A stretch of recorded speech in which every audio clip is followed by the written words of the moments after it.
Assalamualaikum students. Hope so you are doing well. Video title से अंदाज़ा हो गया होगा आप लोगों को कि आज के लेक्चर में हम लोग क्या पढ़ने वाले हैं. So without any further wait let's get into today's lecture. अच्छा बच्चों, आगे हमारे पास कुछ मॉडल्स की टाइप्स हैं, क्योंकि अब हम लोग बात कर रहे हैं कि यहाँ पे हम लोग बहुत से मॉडल्स देखेंगे, तो मॉडल्स की कैटेगरीज या टाइप्स आपको पता होनी चाहिए. अभी तो आप लोगों को जनरल कैटेगरीज पता है, PIM PSM ये चीज़ें पता है, ठीक है. तो ये हमारे पास बाकी जो मॉडल्स है, तो ओवरऑल कैटेगरीज टोटल 2 कैटेगरीज है. कुछ स्टैटिक मॉडल्स होते हैं, कुछ डायनामिक होते हैं, ठीक है. Static models focus on the static aspect of the system in terms of managed data end of structural shape and architecture of a system. अब बच्चों ओवरऑल ज़्यादातर आप जब भी कोई सॉफ्टवेयर बनाते हैं, ठीक है, तो कहा जाता है कि चीज़ों को डायनामिक रखें. डायनामिक मतलब ये कि स्टैटिक कोडिंग ना की जाए, चीज़ें डायनामिक हो, डेटाबेस से आ रही हो, डेटाबेस में चेंजेस की जाएं, फ्रंट पे भी अपीयर हो जाएं, ओवरऑल सिस्टम ओवरऑल डायनामिक हो, ठीक है. यानी कि कोड वाइज जाके आपको चेंजेस ना करनी पड़े, ठीक है. ये चीज़ें डायनामिक में आ जाती हैं, ठीक है. मगर बहुत वैसे ओवरऑल जो हमारे पास कुछ कैटेगरीज होते हैं जहाँ पे चीज़ें स्टैटिक ही होती हैं, ठीक है.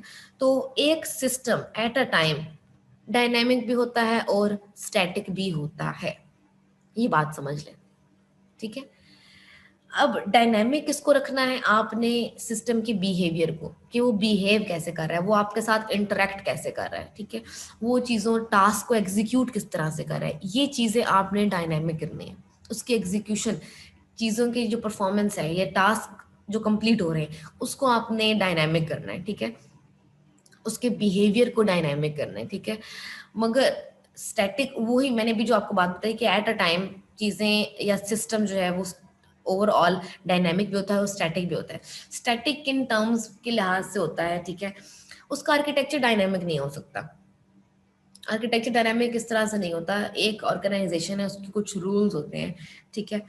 और वो कुछ कुछ अपने उनके बिजनेस प्रोसेसेस होते हैं, कुछ इंफॉर्मेशन का फ्लो होता है, वो चेंज नहीं होता, ठीक है. एक चीज डिफाइन कर दी गई, स्वेयर केस तक भी बता दिया गया कि ये केस है, ये केस है, ये केस है, वो चीज चेंज नहीं हो सकता. फॉर एग्जाम्पल मैं आपको बताती हूँ.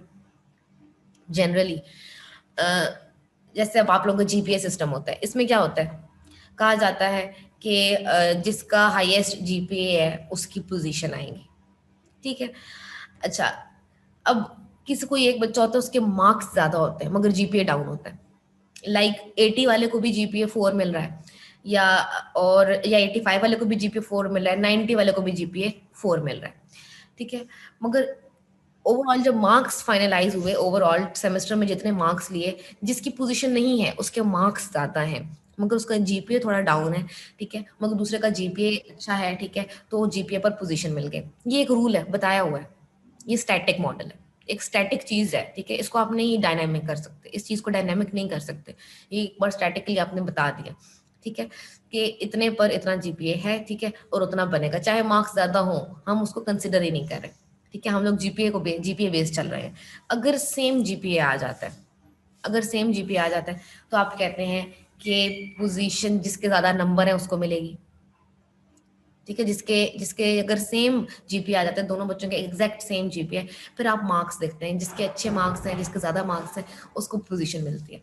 और अगर मार्क्स भी सेम है, GPA भी सेम है, मार्क्स भी सेम है, तो फिर एज देखते हैं. अब ये देखिए, स्वेयर से स्वेयर केस भी बता दिया गया कि मेन पॉसिबिलिटी ये है, फर्दर पॉसिबिलिटी ये भी हो सकती है, और उससे फर्दर एक पॉसिबिलिटी है तो वो ये भी हो सकती है. अब एज सेम नहीं होती, एक डे ऊपर नीचे हो ही जाता है, ठीक है, या ईयर ऊपर नीचे हो जाता है, ठीक है, या मंथ ऊपर नीचे हो जाता है. तो ये डेट्स में हमारे पास इस यहाँ तक हमारे पास हर प्रॉब्लम सॉल्व हो जाती है, ठीक है, हर प्रॉब्लम का सोल्यूशन हमें मिल जाएगा. तो ये चीज़ों की मैनेजमेंट वाइज एक टर्मिनोलॉजी बता दी गई कि चीज़ें जब भी मैनेज करनी, और ये सिर्फ यहाँ पर नहीं है, आप किसी भी ऑर्गेनाइजेशन में चले जाएं, गवर्नमेंट ऑर्गेनाइजेशन में चले जाएं, कहीं पर भी चले जाएं, ये कंडीशंस होल्ड करती हैं.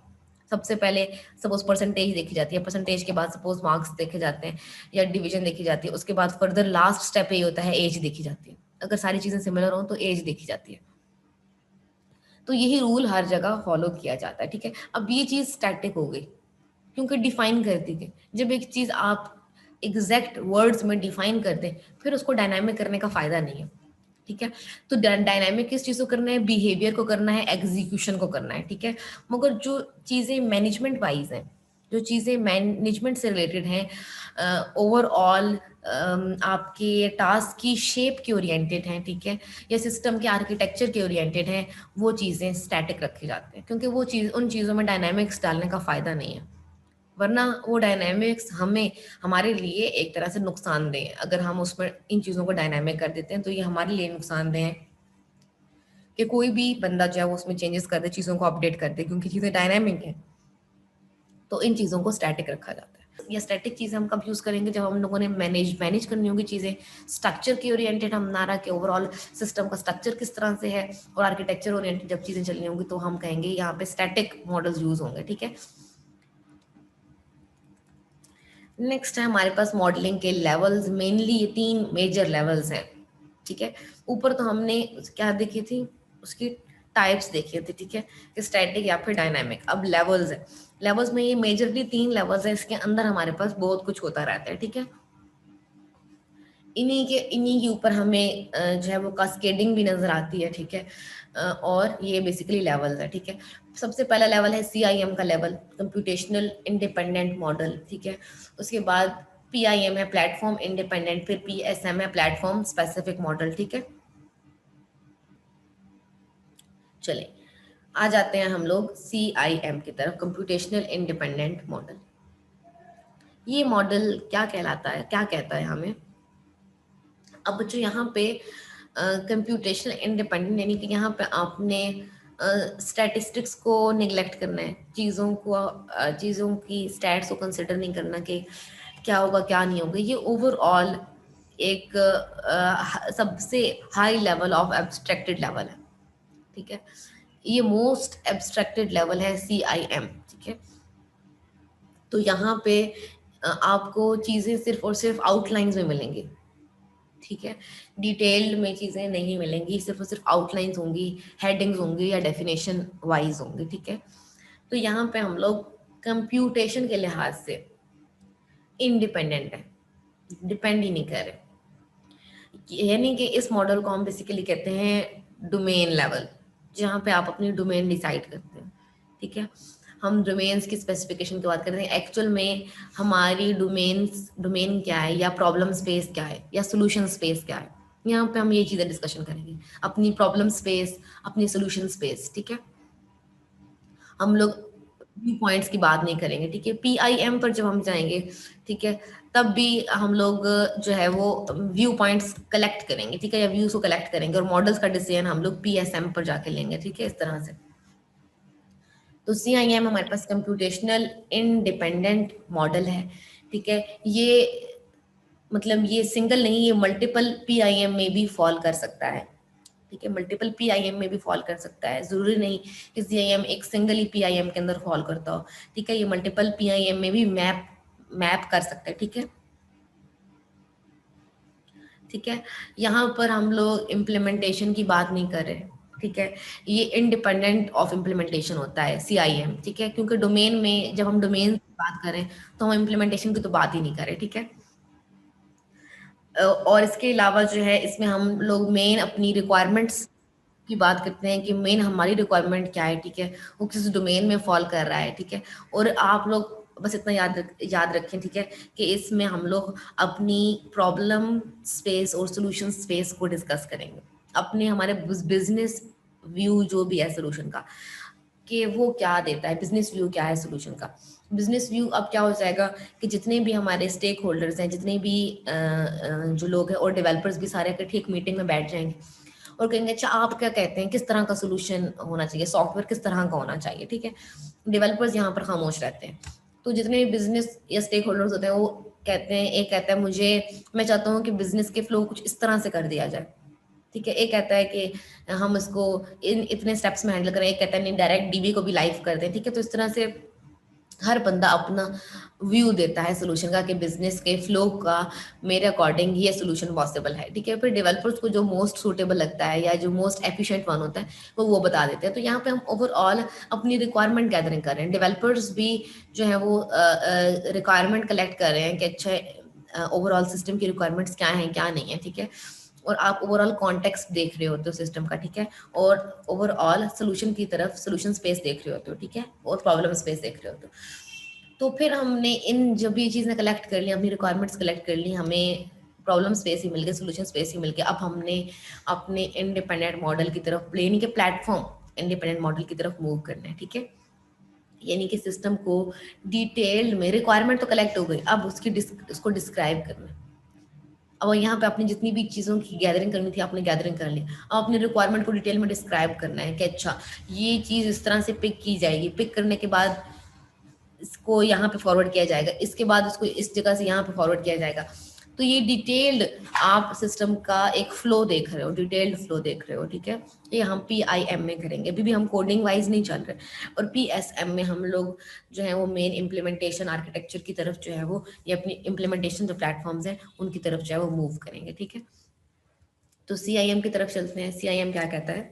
Eight the CIM level the process is defined as a business process model, ठीक है। CIM लेवल पे जो चीजें हैं, जो प्रोसेस होता है, उसको हम लोग बिजनेस प्रोसेस मॉडल की तरह लेके चलते हैं, ठीक है। हम लोग उसमें डिटेल की तरफ नहीं जा रहे। Listing the set of task to be performed, list बना रहे हैं, ठीक है, एंड देयर डिपेंडेंसी, उनकी डिपेंडेंसीज को गैदर कर रहे हैं, ठीक है। तो लिस्टिंग हो रही है, डिपेंडेंसीज की गैदरिंग हो रही है, ठीक है, और एक बिजनेस प्रोसेस की तरह लेके चला जा रहा है, ठीक है।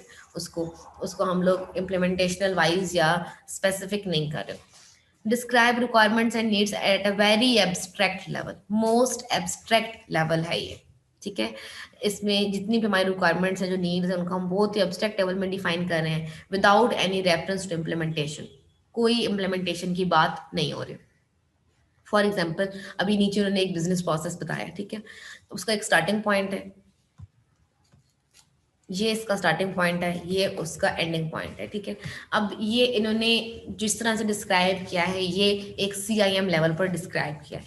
New customer arrives to counter, अब यहाँ पे उन्होंने नहीं बताया कि वहाँ पे आ, कोई जब वो काउंटर पर आया है तो काउंटर के ऊपर बंदा आगे अवेलेबल है या नहीं है, वहाँ पर कोई मशीन है या कोई हमारे पास जो भी वहाँ पे हमारे पास जो भी पॉइंट ऑफ सेल पर बंदा बैठा हुआ है उसकी बात नहीं हो रही, ठीक है। ओवरऑल हम सिंपल करके बात कर रहे हैं, मतलब कि डिक्लेरेटिव बात कर रहे हैं कि न्यू कस्टमर काउंटर पर आया है, कस्टमर की आइडेंटिटी चेक की जाए, उसका अकाउंट नंबर रिट्रीव किया जाए, ठीक है। ऑपरेशन उससे पूछा जाए कि ऑपरेशन कौन सा परफॉर्म करना है, ऑपरेशन परफॉर्म करवाया जाए और टास्क एंड कर दिया जाए।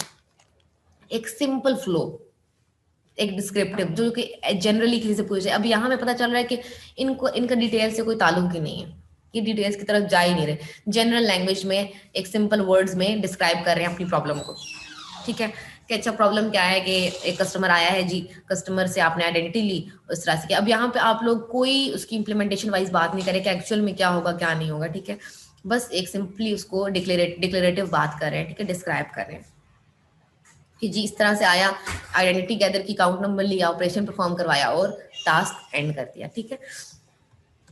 तो ये है बच्चों हमारे पास CIM level.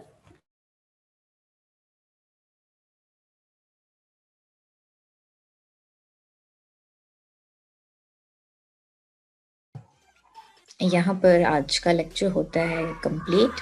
So we will interact in the next lecture. Till then, Allah Hafiz.